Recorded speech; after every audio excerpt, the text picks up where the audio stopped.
Good evening, and welcome to tonight's meeting of the Fort Wayne Community School Board of Trustees.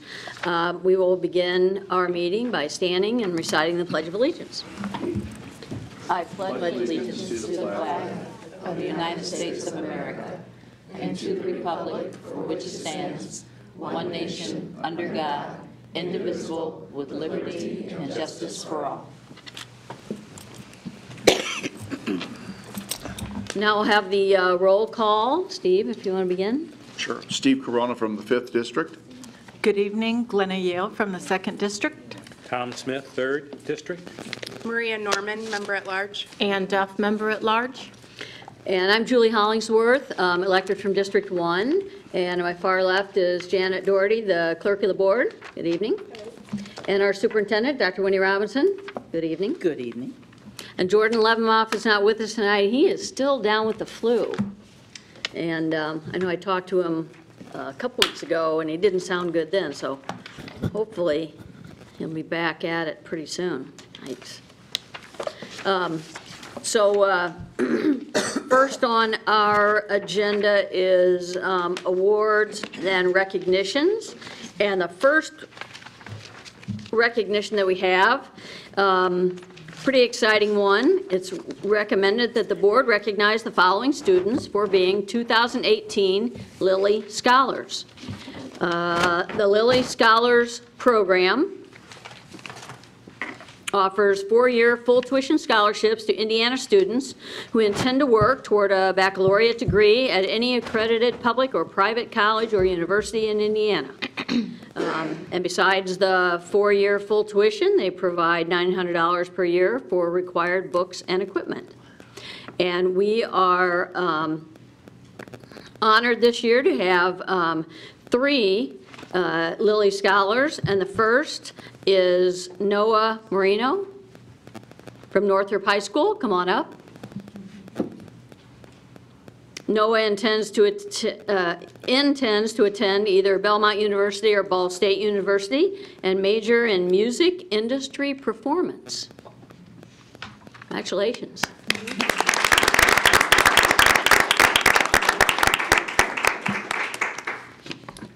And next we have Dora Carlisle from Southside High School. Dora will attend Indiana University Bloomington with a major in psychology. Congratulations. By the way, parents, go ahead and stand up, take pictures. Parents, family, that's fine with us.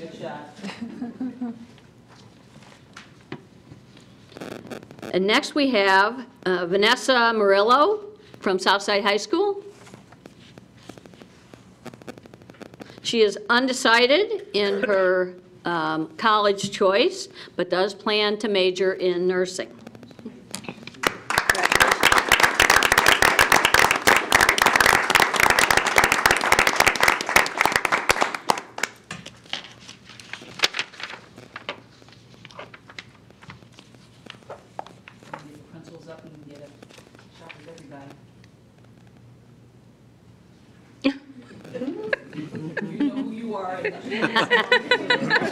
And the usual suspects, we have Mr. West from North Side and Mr. Mabel from South Side.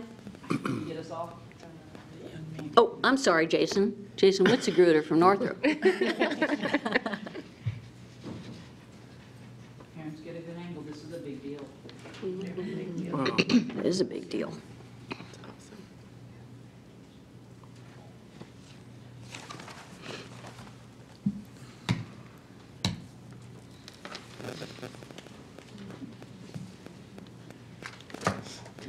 So I'm curious, would anyone like to, I see no one's majoring in speech or anything, but I'm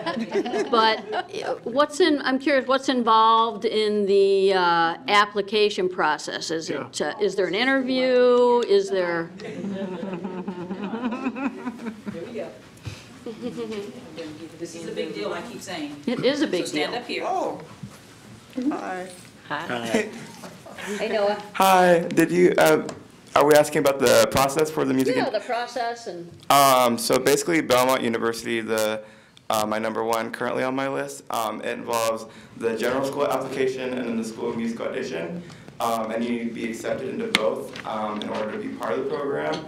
And so I sent my application, and then I did an artistic resume and sent what I did musically. And then I went to the school in, I believe, September, and I did a vocal audition. And so I had to sing Italian repertoire, and then I also had to sing pop music, which would be my focus of study. Oh, okay. And remind me, Belmont is in Nashville, Tennessee. Nashville, Tennessee. Okay, okay. How do you become a Lilly Scholar? Dora, you want to talk about, come on up. Why don't you tell us a little bit about Yeah, tell us your about process and then- the Lilly Scholarship The process process. of applying to it? Right. Oh, okay, so the scholarship was released and I went to my counselor and asked for one. I filled it out and we have to write 2 essays. One was adversity in your life and the other was what you wanted to like major in and like what was your goal. And I talked about, my goal was I want to be a child psychologist. I love children, and I feel like mental health is a very huge issue that a lot of people don't talk about, especially in the African American community. So I wanted to study that and to have a face that people of color can look at and say, okay, it's okay to be different or feel this way. Vanessa, did they also look at your grades and extracurricular activities? Yes, for the Lilly application, you had to submit your GPA, and I think they looked into your grades after that, and your SAT scores you had to write down too. And are you involved in extracurricular activities? Yeah, I am president for my HOSA at the Anthus Career Center, and then I'm treasurer for student council at Southside, and I do tennis and I play soccer, and then I work after school. So. And then she's a Lilly Scholar. Great, Yeah, great. and the academic team, so Very stay good. busy. Dora, what kind of activities are you involved in? I'm Southside's student council president for the last 4 years. Wow. National Honor Society, Spanish National Honor Society. I work at Kroger, Southgate. That's pretty much it. That'll be good for Greenhouse studying Club. psychology. Yeah. It is. I appreciate you asking the question. And Noah, how because- about you, extracurriculars? I'm one of the captains of our show choir Charisma at Northrop. Shocked. Yes. And along with that, I do Bruin for Christ, which is one of the Christian groups at our school, student council, prom committee, and I'm one of the performers in our Bruin theater department. Great. Very good. Great. And so I'm glad you asked the question, because when people are always trying to question kids who come from public schools and the opportunities, and it's a big deal to get a Lilly Scholarship. Yes, it is. Most of Yes, us it would have is. struggled even to fill out the application. So we are so proud of you. Congratulations.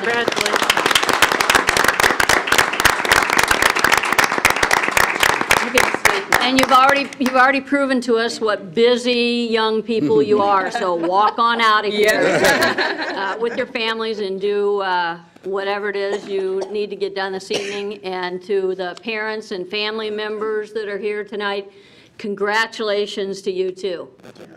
They couldn't have done it without you, I'm sure. Mom, I think you should go out and buy a new car with all that college money you've just saved. No. Thank you. Thank you to the principals, too. Wow, that's awesome. Yeah. Do we have any idea how many Lilly Scholarship Award winners there are every year? They send us a list, let us get you that. Curious. But part of it is, and this is I know all of you were at the Pathway meeting on Saturday.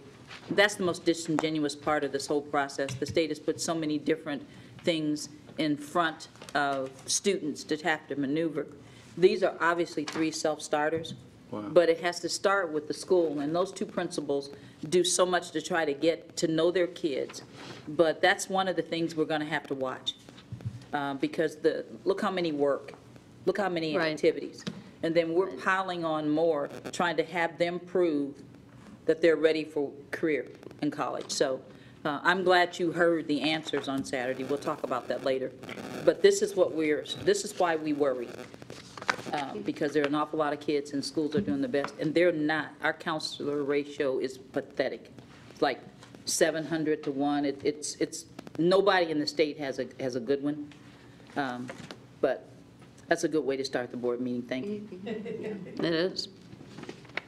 And we're going to continue. And this is a good follow-up. Yes, it is. It's recommended that the board recognize St. Joseph Central Elementary School music teacher Laura McCoy for being named a national semifinalist in 2018 Grammy Music Educator Award. The Grammys established the Music Educator Award to recognize current educators, kindergarten through college, public and private schools, who have made a significant and lasting contribution to the field of music education and who demonstrate a commitment to the broader cause of maintaining music education in the schools. A parent nominated Laura McCoy, who was the 2015 Fort Wayne Community School Teacher of the Year, for the award. Laura was named one of 25 semifinalists, and for that honor, she will receive $500 to use for her classroom and a $500 prize for herself. Cool. So, Laura McCoy, please come forward.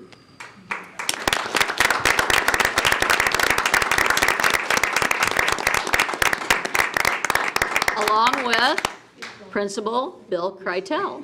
Can't hide, Bill.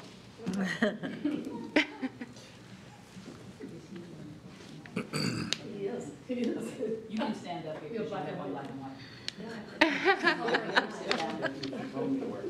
We're good to go.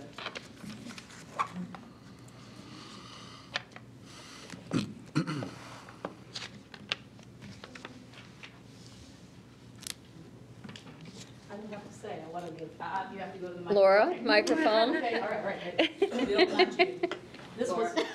This was much more work than I ever could believe, because everything is pizzazz, Grammy, you know, and it was all submitted through video and testimony and all this, and I found myself reaching the deadline and having to understand how to put video. I had to get interviews from people. I had to tape myself teaching for 10 minutes. And putting that all together in the manner of which they wanted it and being able to send it to them. And so I went over to the LTV people, and they took such good care of me. They dropped everything this summer for a day or two, put it together, said that's exactly what they do for people in this district. And it is really nice in this district to know that you have those resources behind you when you're trying to achieve something like that, to reach out and get, you know, support for your district and for yourself. So I just have to say those folks were fabulous over in that department. So couldn't have done it without them. Well, so, you had a lot for them to work with, so well, thank you. Thank you, but it's quite an honor. I was really sort of shocked. Yeah. So it's awesome. Thank you. All right, thank you. Congratulations. Now, do they choose a? They have gone to 10, and I'm not one of those. Oh, okay. And next Sunday, they will announce the winner. Oh, on the Grammys. Okay, when you watch the Grammys, they'll talk about this award on the Grammys, okay? So if I had gotten to top 10, right, I would have had a little more publicity. I would have gotten 1,000 for myself and 1,000 for the district, for my school, and then been in consideration for number 1. Wow. But I didn't make it to that level, so we'll see. But they're not going to announce who it is till that day. Okay. So. I'm not watching since they didn't choose you. Oh, thank you. And remind me again, Laura, how long you've been teaching? This is my 39th year. 39th year. So, yeah. Wow. And that's awesome. And I have a brand new music room that is the best ever. Thank you, Fort Wayne. Right. It is Renovation? Unbelievable. I Great. have never had such a nice room. Well, which is, yeah. And yes, lighting that makes you feel happy every day. That's another 10 years for you, at least.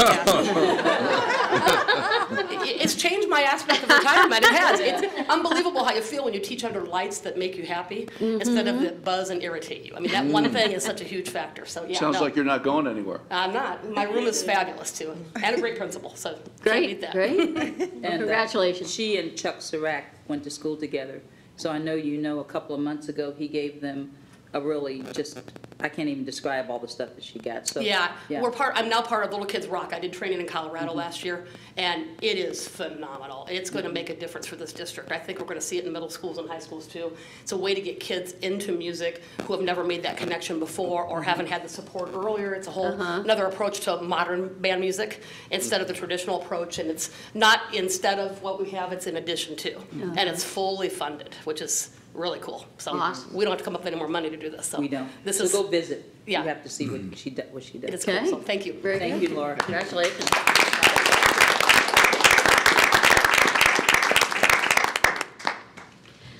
And next, we have the consent agenda, and these are items that come to us every meeting. They include the minutes from our meeting that was held January 8th, and board members have those to review in case there are any changes anyone wants to make. Vouchers and payroll, vouchers for the period ended December 31st and January 22nd, and payroll ending December 22nd. And then there is the personnel report. And Dr. Robinson, was there anything in the personnel report that you wanted to highlight? Not at this time, but we will be talking about some adjustments based on some of the resignations. So we'll talk about that at our next work session. Okay. I'd move approval of the 3 items listed under the consent agenda. Thanks, Steve. Thanks, Maria. Okay, all those in favor of approval signify by saying aye. Aye. Okay, we have no new old business, so under new business, we now call into session the Board of Finance meeting. It's recommended that the Board of School Trustees conduct a Board of Finance meeting, and that the officers of the Board of School Trustees are also named the officers of the Fort Wayne Community Schools Board of Finance, according to the board's bylaws. We have the 2017 investment report in front of us. We are doing this according to state law. State law requires that we hold a Board of Finance meeting to be conducted in January of each year. So at this time, we will have a nomination or a motion to that the officers of the board be the same as the officers of the Board of Finance. So moved. Second. Okay, thanks, Tom, thanks, Steve.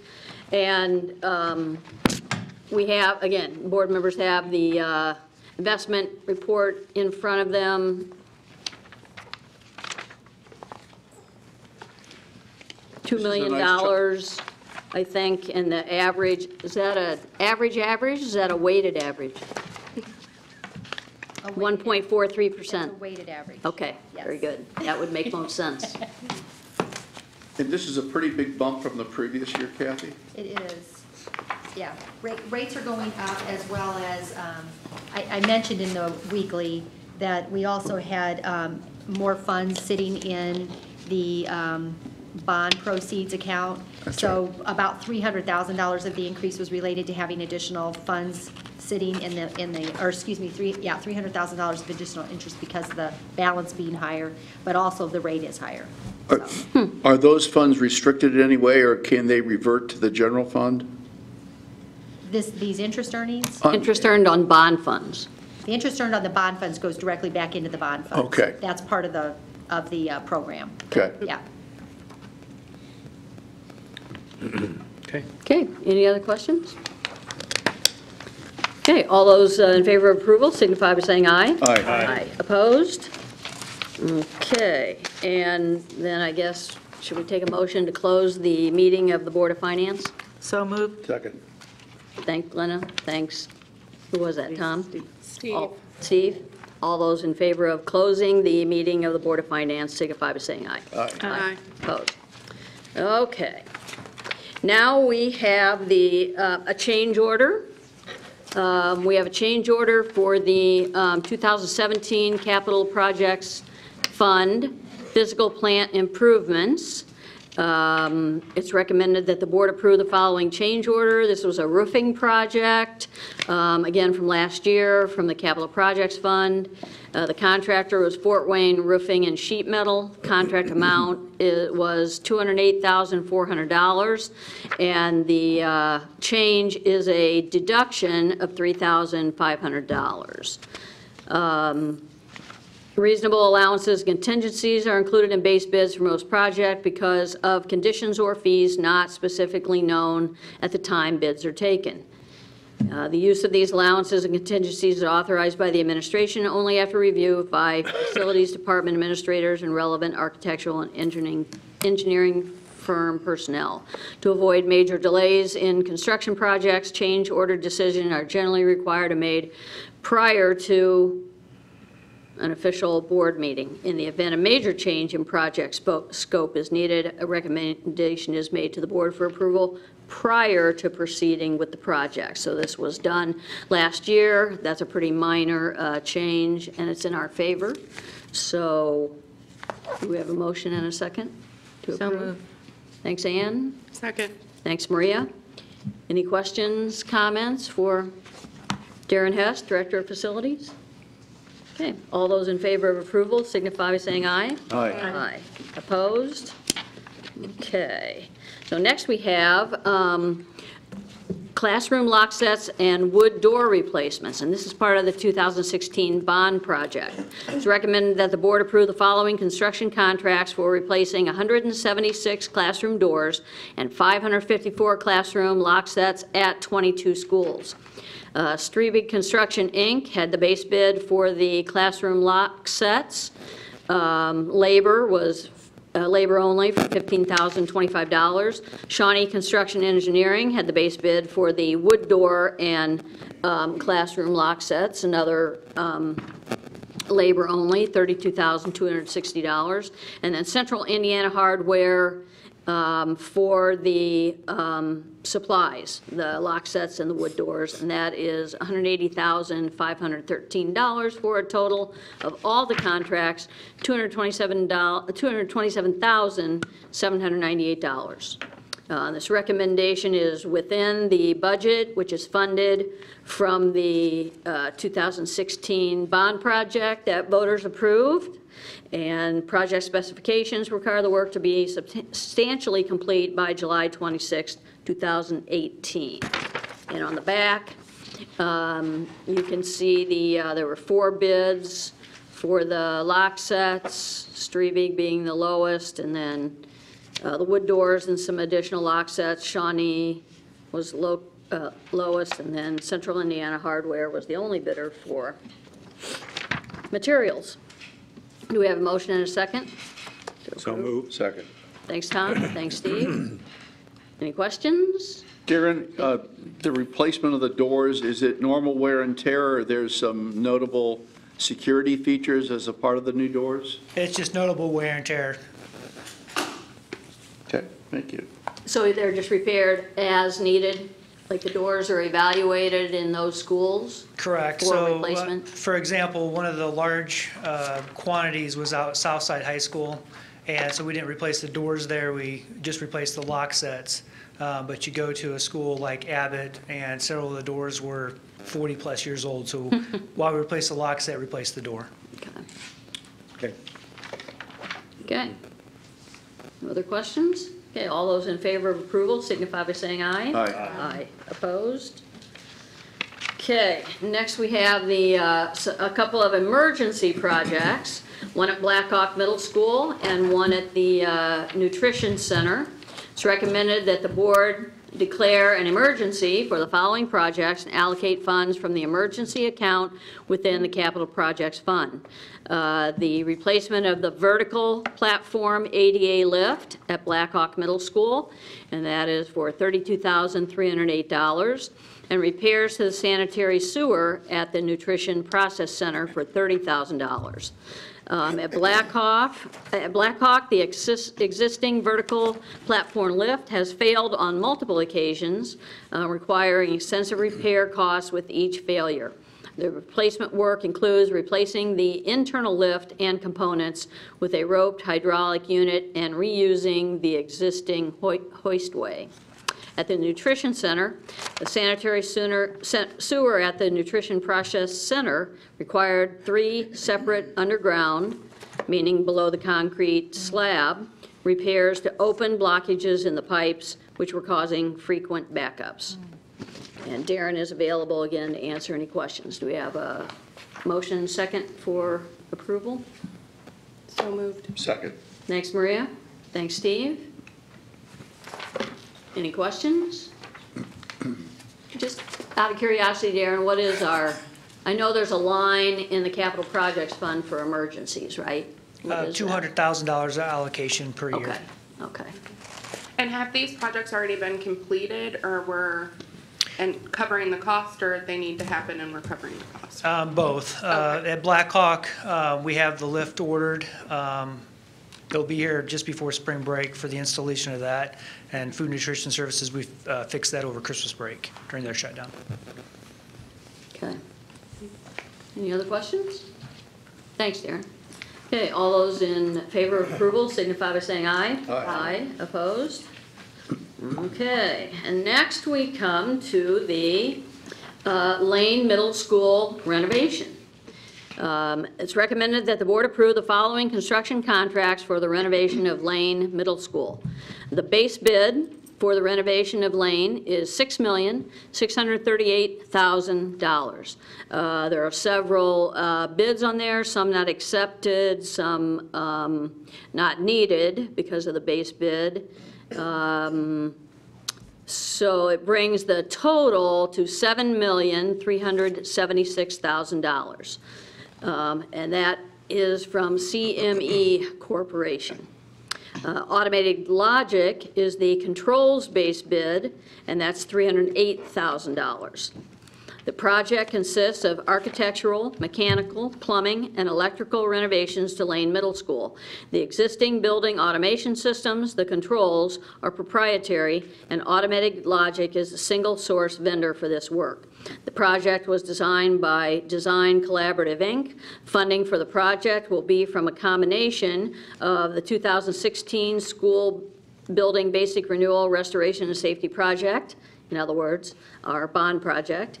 Some will come from nutrition services and some from technology funds. The work will be completed in phases and is anticipated to be substantially completed by July 25th, 2019. And Darren Hess is again here to answer any questions. And we see on the back, there were 3 bidders and fairly close in amount, and CME Corporation was the bidder chosen, the lowest bid. Do we have a motion and a second for approval? So moved. Second. Thanks, Steve. Thanks, Maria. Questions? What is the age of Lane School? Built in the 60s?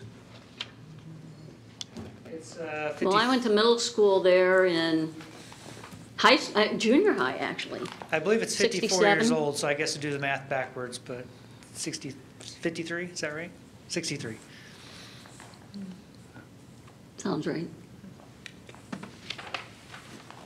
And does this project include, I haven't been to Lane, so you'll have to excuse my question, but the safety, is this like a double vestibule, all that fun stuff? Yeah, the office will be renovated so that there's a security vestibule off the parking lot.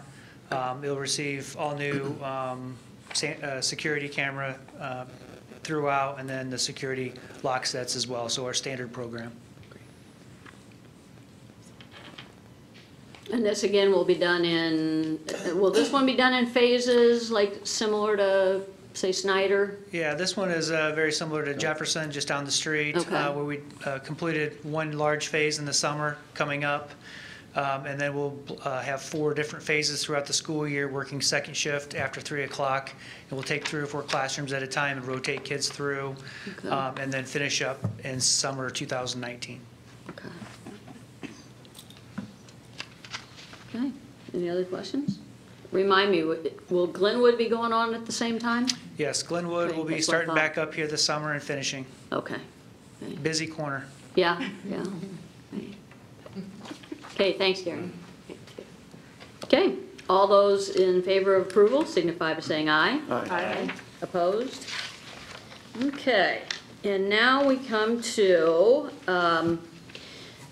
a resolution. It's recommended that the School Board of Trustees approve a resolution that requests that the Indiana General Assembly eliminate Indiana Code 20-40-5 Racial Balance Fund and Indiana Code 20-46-3 Racial Balance Levy effective January 1, 2019. The new educational and operational funds that were established last year when HEA 1009 was passed eliminate the need for this special levy and fund. These statutes were established for Fort Wayne Community Schools in 1989 and provided for funding to establish magnet schools and resources to maintain racial balance. Funding was provided by a reduction in capital projects fund revenue. HEA 1009, which was approved in 2017 and effective January 1, 2019, eliminates the general fund, capital projects fund, transportation fund, the bus replacement fund.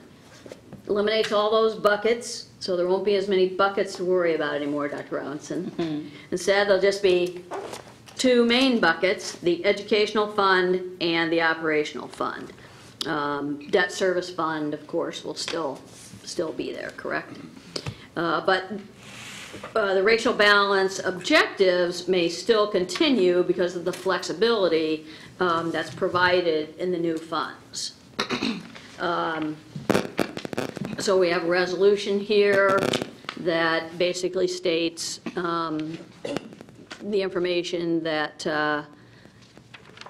I just gave, and of course the reason we're doing this is that the General Assembly has not yet addressed this issue, correct? We're the only district in the state that has a racial balance fund, and since it was established by Indiana Code, it has to be disestablished by Indiana Code, correct?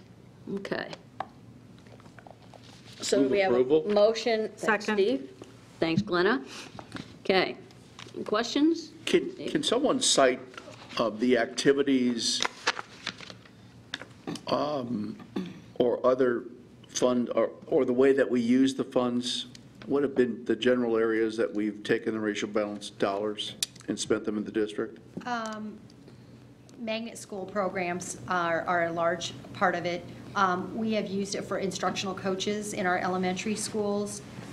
We use it for preschool purposes, which is part of the Magnet program, but specifically adding preschool in for the non-Title I schools, Bunch and Young. Activities that occur over at PACE that support student services. All schools are provided a little bit of additional racial balance funds to help their own schools. And that's primarily the impact. It's about So as these $7 dollars are folded into the big bucket, we're probably still going to allocate dollars for those Correct. activities? Right. Okay. Yeah. If I may, I was the chairperson of the committee. It was one of the first duties I had when I became Tom's assistant to the superintendent. And I can proudly say that the conversations we had all those years ago are the result of the activities, and they are basically the same things that that committee of community people wanted to have happen. And one of the things that we made as a commitment, and you were around when the lawyer who was responsible, we made sure that the things we did could be institutionalized, and that they would be, that committee wanted a legacy. They didn't want all this money spent, and then 10 years later or 20 years later. So I can say with certainty, if we went back and kind of looked at some of the original, that group was talking about full-day kindergarten. That group talked about cultural proficiency. You look at some of the early reading recovery and some of those programs. So over the years, we transitioned from that very first committee work into things to match what's currently needed, but it was all around the student support, the parent support, the early learning. Right. And so if you look at our general fund budget, when you go through the budget every year, we treat it like it's general fund, because the intent is we very rarely, if ever, other than like the magnet schools are singled out like a Wiser, it was intended to keep that going.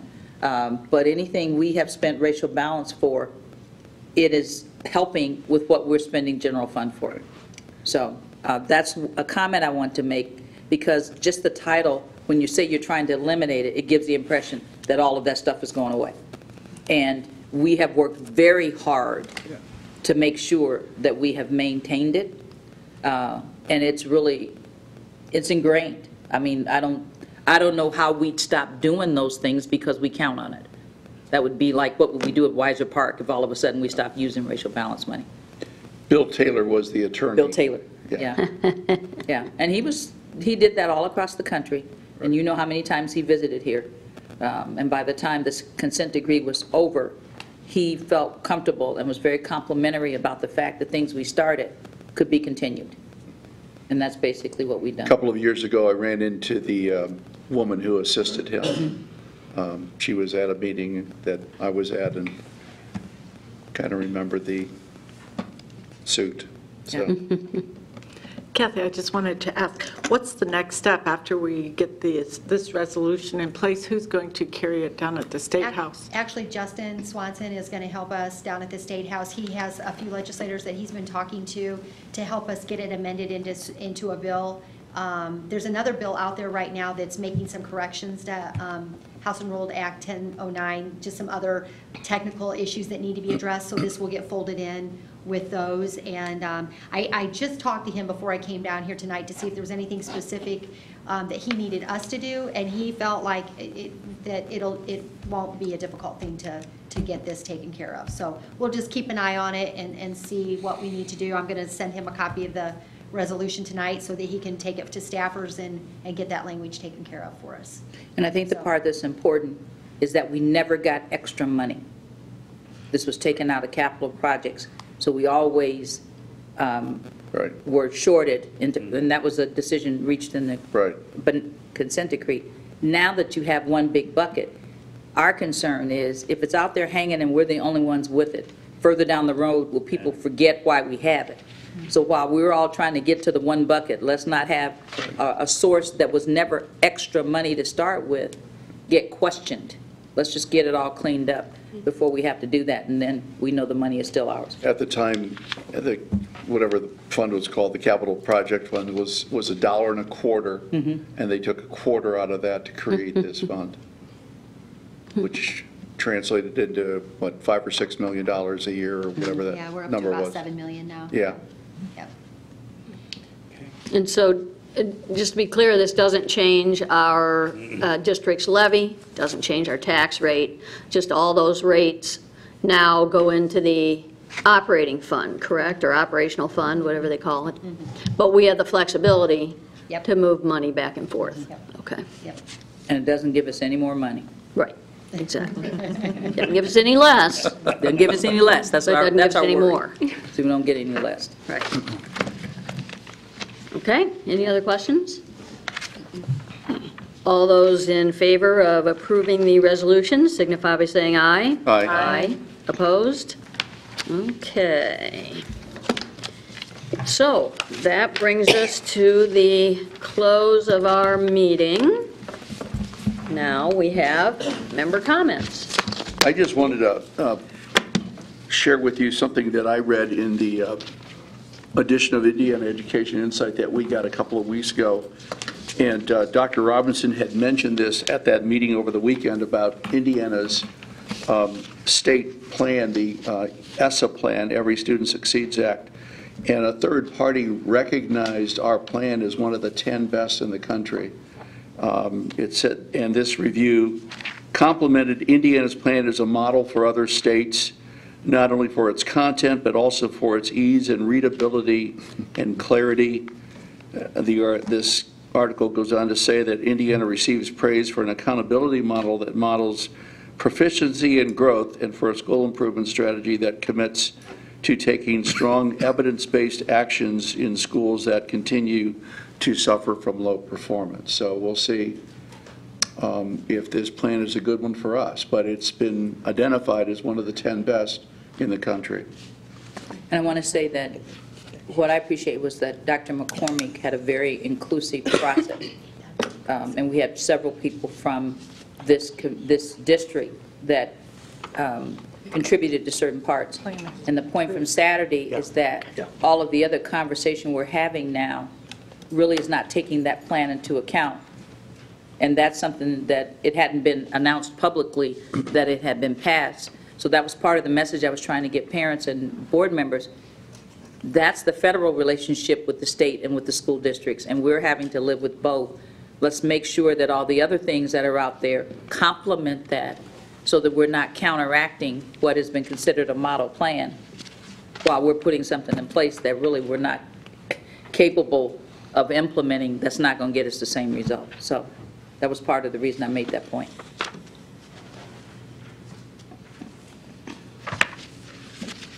Glenna? I just want to praise the people who organized the parents' meeting on Saturday. A number of us attended. I found it very informative, and I loved the fact that they had someone from the actual State Board of Education there answering questions about the new graduation pathways. So many times that's some board way out there in Indy, and the fact that someone took time to come to our city and try to explain some of the aspects of the new graduation pathways I thought was very informative and helpful, even though there seems to be quite a few unanswered questions as to how it's all going to shake out as we implement it going forward, including the financing. Who's going to pay for all the transportation to get all the kids to the various internships that are created for them throughout the city, and which businesses are going to step up and actually open their doors for these kids to experience internships. There's a lot of I would say gaps, but they're moving in the right direction, and it's a brand-new program. So hopefully we can all pull together to meet the needs of our children. It seems to me that for too many years now, public education in Indiana, and I guess by extension Fort Wayne Community Schools, has been battered by a seemingly endless parade of educational changes. We went through all kinds of I-STEP testing changes, pre-K funding, the school grading system from A to F, and the individual schools from A to F, and charter schools, and their lack of accountability. It just seems that it's been, to me, one thing after another. And now we have the graduation pathways coming on.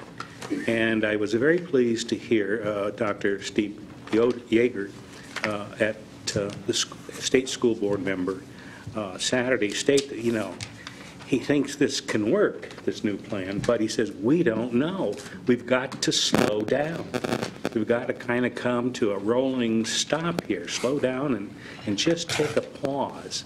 Because I know when I'm out there talking to citizens and they ask me about this graduation pathways, and I go, I really don't know. And, we all, both of the people I'm talking to and myself, have this glazed look in our eyes. Like, what's this all about? And so I am so pleased that, and I'm sure you'll talk about this in a couple of minutes, Dr. Robinson, that there's going to be a meeting this Thursday to discuss with the community what some of these issues are and explain them more fully, I guess. Because I'll tell you, it's just sort of mass confusion out there. People are still trying to deal with all the changes I just sort of listed. And now we're going to overlay this on top of it. I mean, you've said this, and I'm kind of repeating what you've said a number of times, but I just want people to know that this school system is really trying its best to manage and cope with all this. And Wendy and her team, it's just pretty good what they're trying to do.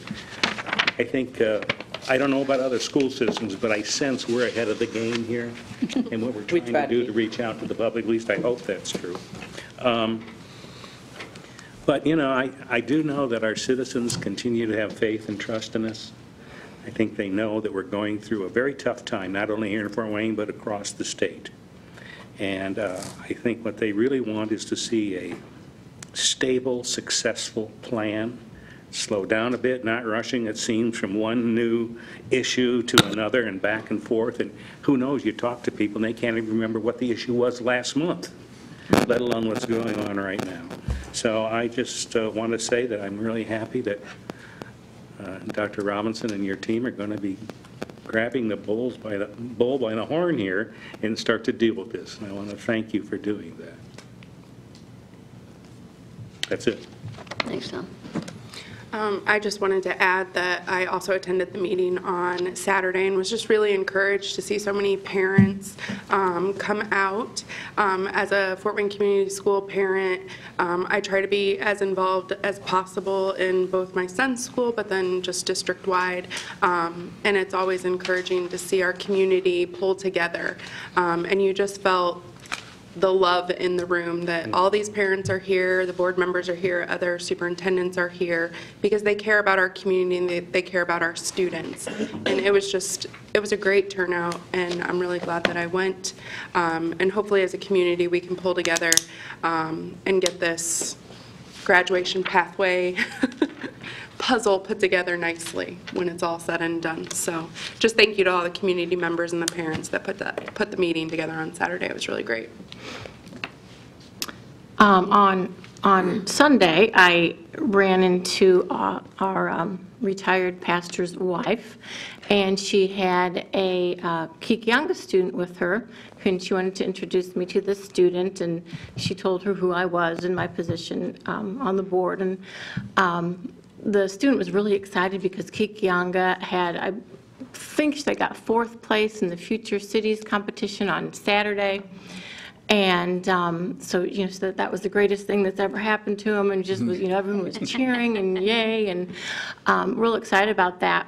But then she made the comment that, but yeah, then Monday and Tuesday, they are coming to our school because we're the worst school there is.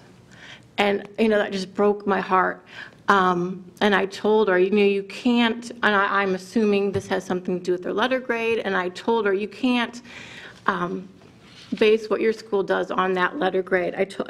Because she seemed to take it so personally, and I told her, you can't let that letter grade define who you are. I mean, look what you just did. You just told me about these future cities and these amazing things you do, and that letter grade doesn't say all those things that happened in your school. I know the Steel Drums has been a great opportunity for students at Kikianga, and I'm sure there's other things. Many of those things that the Lilly Scholars told us that they did, Student Council, National Honor Society, the HOSA program, all those opportunities that a letter grade does not tell us those things. So you need to look beyond the letter grade of a school, whether it's an A school or an F school, and see what that school offers. I don't know if she understood what I was telling her, but I hope she did. I hope she does not define herself based on that letter grade. That was really, really disappointing. I think that was the first time that I ever, saw a student take that so personally into heart, what their letter grade was, which I don't even know what their letter grade was, but our students can't let those grades define who they are, because we know they are much better than whatever our state gives them. Thanks, Ann. Dr. Robinson? I'm depressed. Here's the thing that is really this, the economy we live with every day. Not only are our students feeling that way, our teachers are too, and our administrators, because we know all the things that we're planning, and we're going to talk about that on Thursday. And we have been working with the State Board of Ed. They came here and looked at our change process. We explained everything that we were going to do to focus on academics and to get the whole process rolling so that we could see change. At the same time we planned that meeting, the State Board of Ed had a separate process, and that's the team that's coming on Monday and Tuesday to view the school.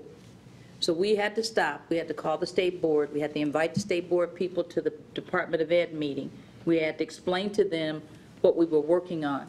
But after telling us the process was wonderful, after explaining all the stuff we were doing, yet they still are coming. So what we have are all of these teachers and students focused on A. We have the State Board, because of the accountability system, focused on Z.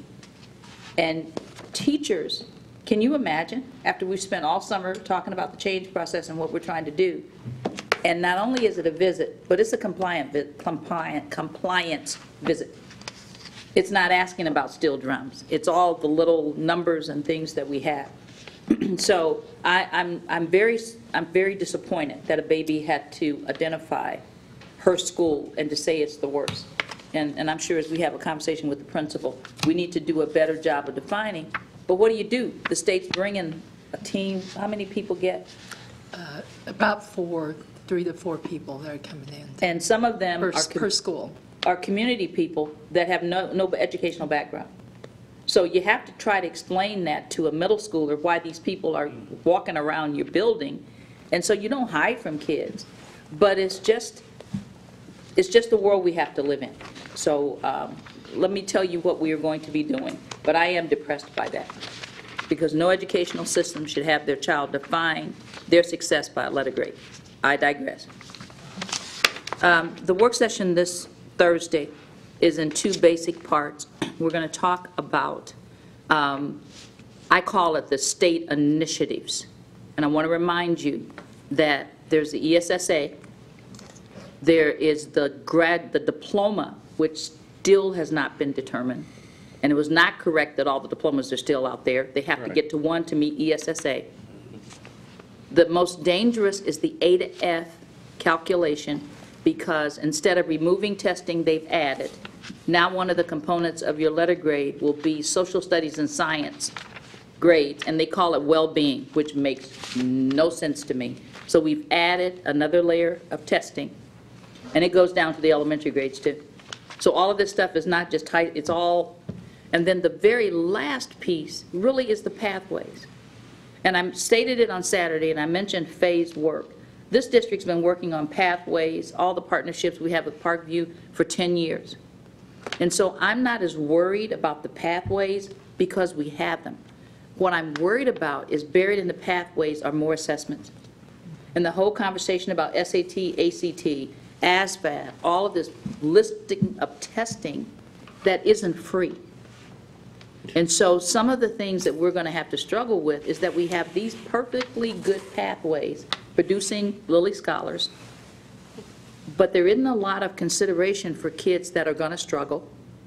And we have doubled and tripled the amount of testing now. And I love when they say you have options. Well, for us to meet the needs of 30,000 students, guess what? Every last one of those things listed better be an option. And so that's what we're going to talk about. And then we're going to talk about the peer grant. And we'll be working with the board to do a press briefing on that peer grant that we received and how that peer grant's going to be used to focus on the academics. Because even if we stop these pathways, another one's coming. So the concept, and I think Dr. Yeager was pretty strong in what he said, it's here. We don't need to waste any time trying to change their mind. We're going to have pathways. We're going to have A to F. We're going to have all those things. But what we have to work very hard as a board to represent the kids and those interested parents is how do we make it so that our kids benefit. Now, the end result of that meeting is that there were PTA officers there also. So what we're going to do, and Faye's going to be responsible for kind of pulling this all together.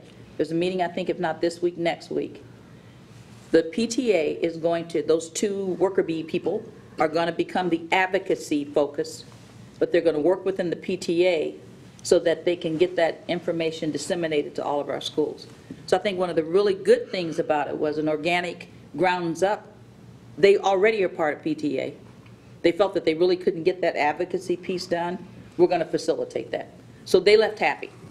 But I think the one thing that those parents also saw, I had one say to me, I get frustrated because you don't give us answers.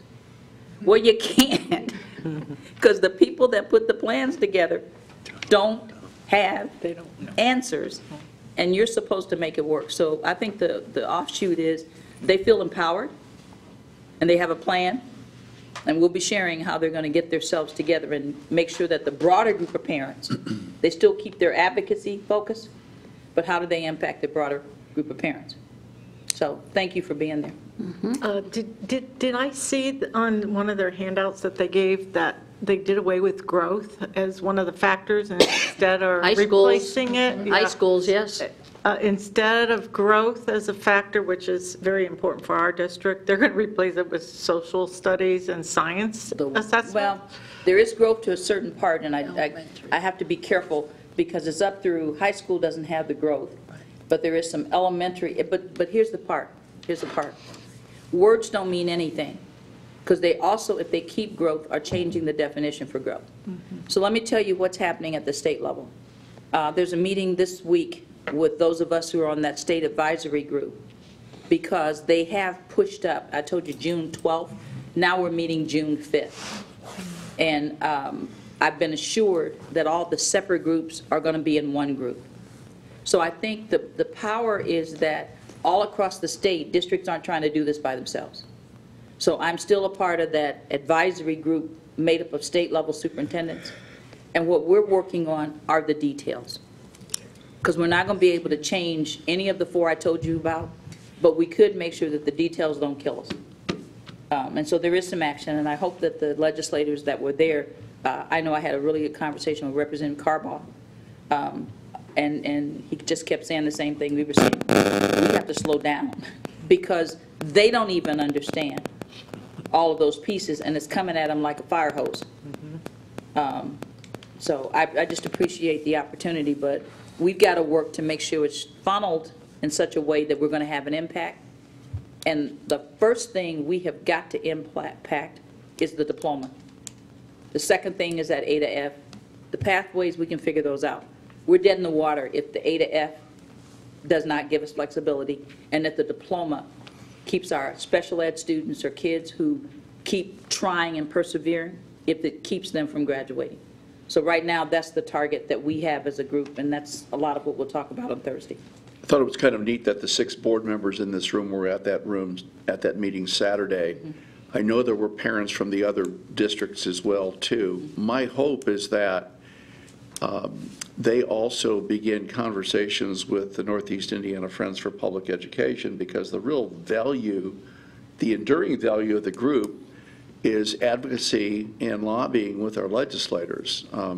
So I hope they don't see this as a one-and-done commitment to public education, that, you know, they went to their meeting Saturday and they're done, because they just need to stay involved. And parents just wield a heck of a lot of power. Yes, they do. But I think here's what, there was a superintendent and a board president from a smaller district, and they came because they don't have the manpower or the connections. But when they left, and I think the gentleman's already called Janet back today to kind of follow up, focusing on the 4 things and trying to get where they can even get on websites to get information to start with. So the advocacy piece is one thing. They're not even having the conversations. Their people aren't figuring out that A to F is going to damage rural districts and smaller districts even more so than us. And so I think the meeting was important from the standpoint that we can have advocacy groups, and we need them all. But if school districts aren't doing their part to educate and to, first of all, have a plan to get it met, and that's, this gentleman was, it was interesting. Smaller districts don't have all of us. And they're trying to find information too. And so it's on 2 parts. The advocacy is one thing, but just the basic, what website do you look at? Well, I'll tell you the other issue that was not discussed Saturday that I think is going to bring in a number of districts. And I think I began to see, I saw this issue appear in the Education Insight publication, and that was smaller districts and their problems with declining fund balances. Because I think at an earlier forum, it was asked by someone, well, if you haven't closed schools and it doesn't seem like vouchers are really hurting your district. And it is, we know it is, but I think in one way is the fact that fund balances now are beginning to decline. Some districts are seeking levies for operational funds. And that's, you know, more and more districts are going to feel that impact, the financial downside of the constitutional cap, and then vouchers and everything else. But here's the issue, and this is one that we are banding together to talk about. We have the largest number in terms of vouchers. And they had a number in a recent report of about over 6,000. Kathy, help me. About 4,700. About 4,700. Now, our total enrollment shift, we even gained this year, our loss of students been about 2,000. That's if you just say that it was an even swap, that's 4,000 kids we weren't going to get. And our enrollment isn't dropping, right. We're gaining. So the misnomer is that you're just losing kids because you can't compete. No, you are paying for kids, and smaller districts that don't have vouchers, it's out of the same pot of money.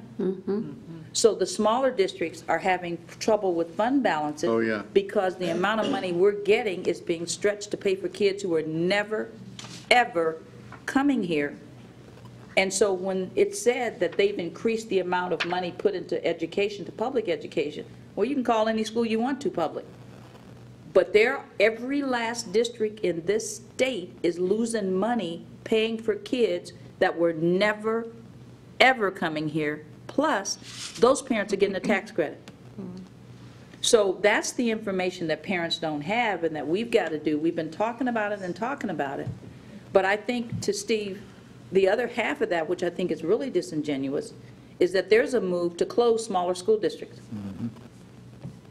So just think, if you are in a community that you moved there because you wanted your kids to go, those smaller school districts are being squeezed out because they're not getting money to pay for kids halfway across the state or kids around Indianapolis. Being honest, kids in the Fort Wayne area because we have so many voucher schools. So those are the kind of conversations that we've got to get better at having.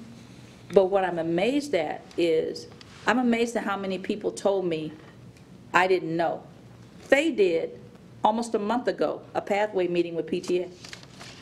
But until there's a crisis or until people, think there's something to rally around, we've got to be every day talking about it because people don't pay any attention. Well, here's the 3 school districts. Smith Green, which is nearby, is struggling as its rainy day fund continues to go away. Oregon Davis School Corporation is going to seek a 10-cent increase to its operating referendum this spring.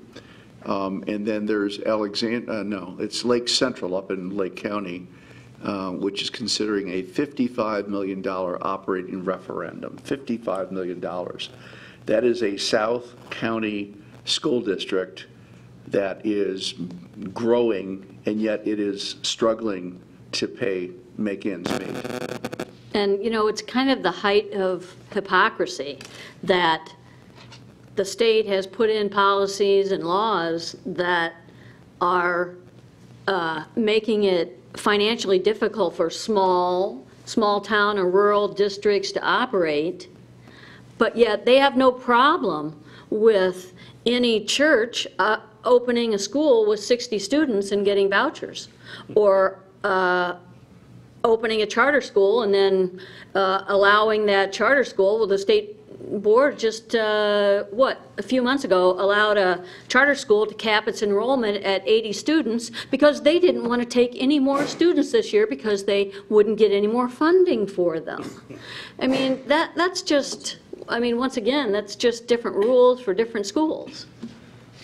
And I'm glad, Steve and Glenna, that you both brought up the growth issue, because to me, when I got the proposed A to F grades, that was huge. And I think I said something about it a couple weeks ago, but if you have the SAT as now the high school test that you give, there is no opportunity to measure growth. So growth just goes away. So, the feds were really excited that we included growth in our grading system for ESSA, but now it's going away for high schools.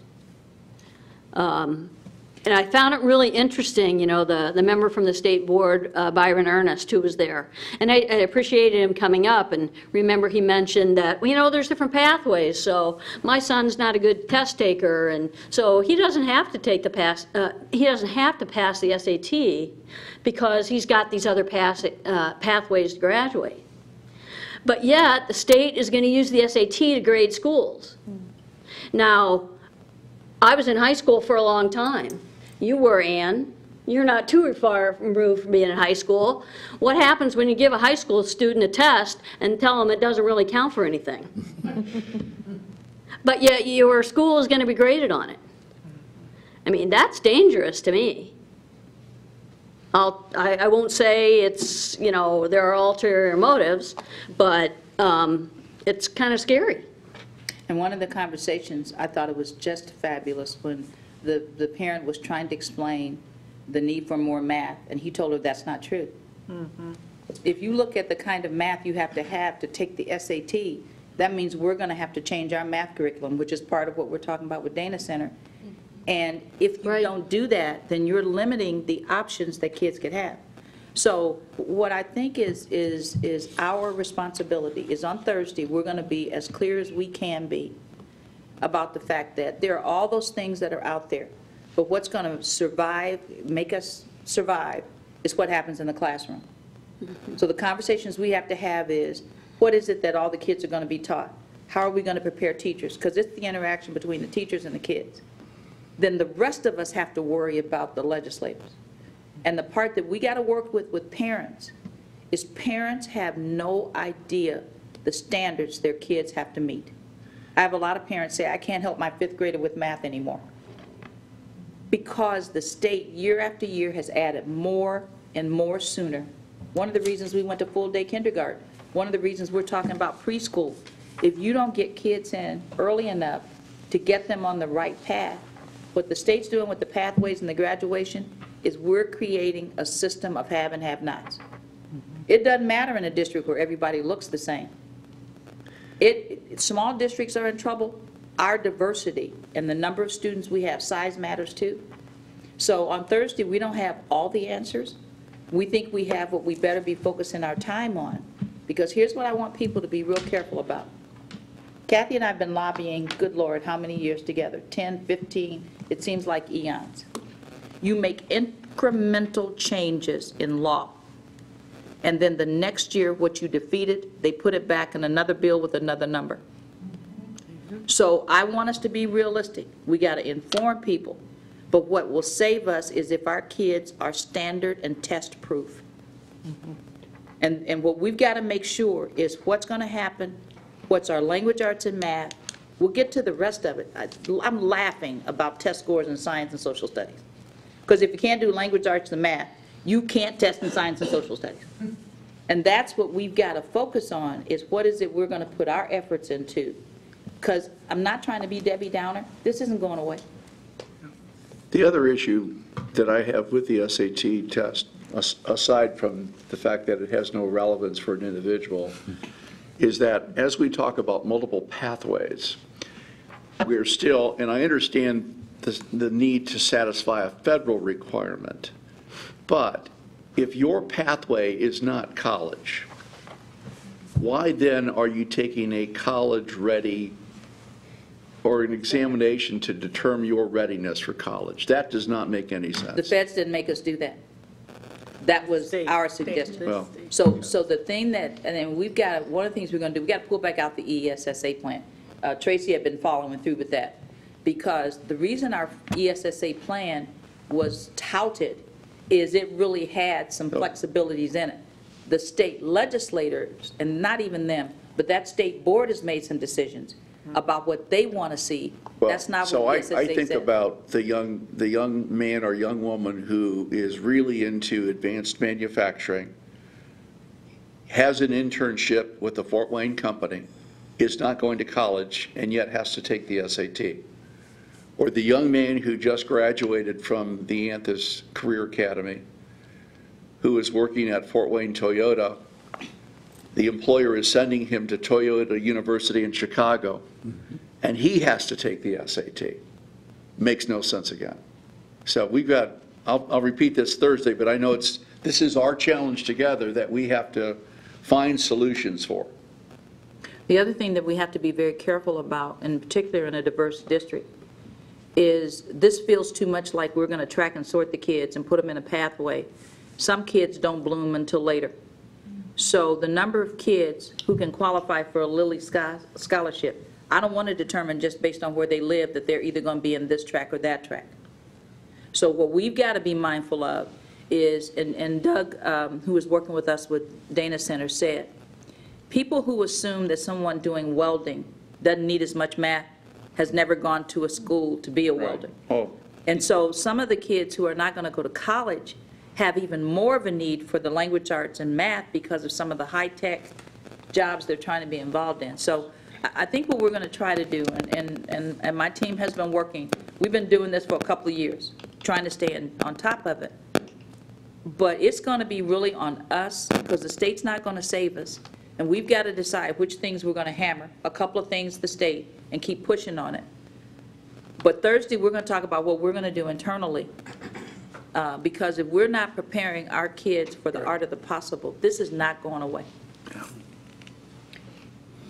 You made a comment about parents having trouble, helping their kids with math. Is that something we've thought about doing, maybe even at the Faith Center is offering a class for parents to help, one of the things, help their kids with their homework? I mean, I'd be interested in being involved with something like that. One of the things that we're working on too is Faye and I are working with, there's certain sections of town where the ministers have a lot of control and a lot of influence. And what we're trying to figure out is how we can even work with ministers in churches, how we're going to do some parent communication. But here's really, and this is not meant as a disrespectful comment at all. I was not taught math because I was an elementary teacher. And that worked until I had a methods class in math, but I couldn't go take somebody's master's degree math course. The kind of math that they're expecting first graders to do now, we have to work with our teachers to give them the background, because the concepts and the standards have gotten deeper. Some people who've been working for us, like Laura and I, it's like Greek. And so we could go in and teach first grade or fifth grade. I could teach first, sixth. I can't anymore. And so the part of the grant that we've got to work on is the parents are one piece, but our teachers are made to feel inadequate. Because every year there's something more they're told to do, and universities aren't helping them with this conversation. So Thursday is, what are we doing? So Thursday, 5 o'clock. 5 o'clock in this. Here? Here. Okay. Okay.